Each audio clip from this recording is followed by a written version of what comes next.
एक नगर में महाराज एक नियम था कि हर घर का व्यक्ति 6 महीने के लिए राजा बनाया जाएगा।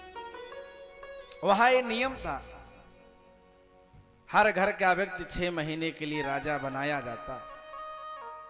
और जब उसका समय अवधि समाप्त होता तो उसको महाराज राजगद्दी से उतार करके क्या करते, नदी के उस पार भेज देते। उस नगर में एक नदी थी, उस पार भेजते तो राजा बनता जो महाराज, वो कभी लौट के ही ना आता। 6 महीने बाद जब जाता ना तो कभी लौट के नहीं आता। अब बड़ी विडंबना महाराज, सब लोग पहले तो बड़े प्रसन्न हुए, राजा बनना है, लेकिन धीरे धीरे सब सोचे कि 6 महीने बाद जब वापस जिंदगी में आना नहीं है तो किस काम का राजा बनना। लेकिन ये परंपरा थी, बनना था सबको।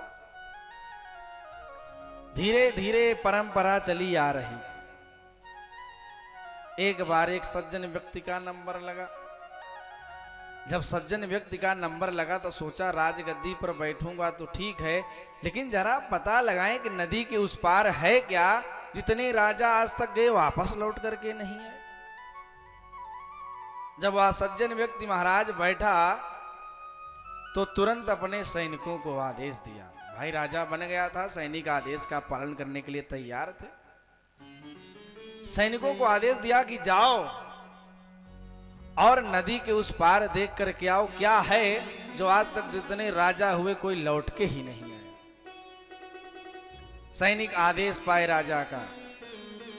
अब महाराज जब नदी के उस पार गए तो देखा शेर, चीता, भालू, बंदर। सैनिक लौट करके आए, कहा अरे राजा साहब, नदी के उस पार तो बहुत शेर हैं, चीता, भालू, बंदर, जो भी जाता है मार करके खा डालता। राजा साहब कहे तो बड़ी विडंबना है, 6 महीने बाद मेरा भी वही हाल होगा, इसका मतलब।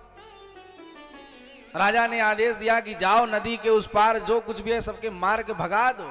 शेर, चीता, भालू, बंदर सबको मार के भगाओ।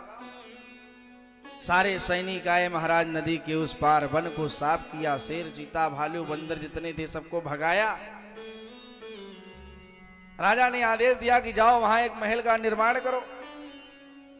अब राजा ने आदेश दिया कि दिव्य महल का निर्माण भी हो। समय अवधि धीरे धीरे राजा साहब की समाप्त होने को आई तो राजा साहब बड़े प्रसन्न थे और लोग दुखी थे कि अब ये भी मरने वाले हैं, कार्यकाल समाप्त, जाएंगे, लौट के नहीं आएंगे। लेकिन राजा साहब बड़े प्रसन्न कि हमने तो सारी व्यवस्था उधर कर लिया है ना, महल बन गया है, जो भी थे सबको भगा दिया, अब जाकर के आराम से रहूंगा। राजगद्दी से उतरे महाराज, समय अवधि समाप्त, नदी के उस पार गए। अब बढ़िया महल में निवास करने लगे महाराज। जब इच्छा होती वापस आते, जब इच्छा होती महल में जाते। तो महाराज कहने का तात्पर्य है, ये हमारा आपका मानव शरीर भी 6 महीने का राज्य है। मानव शरीर 6 महीने का राज्य है और इस शरीर में छल, कपट, ईर्ष्या, तृष्णा, दंभ सब भरा हुआ। तो महाराज जब तक छल कपट ये सब दूर नहीं करेंगे, ये महाराज हमारा भी जीवन जो है 6 महीने में नष्ट हो जाए। रात दिन महाराज हम भगवान की भक्ति करते हैं, पूजन करते हैं, लेकिन भीतर छल भरा हुआ है, कपट भरा हुआ है। महाराज पूजा कम ही करें लेकिन मन जो है छल कपट दंभ से दूर हो।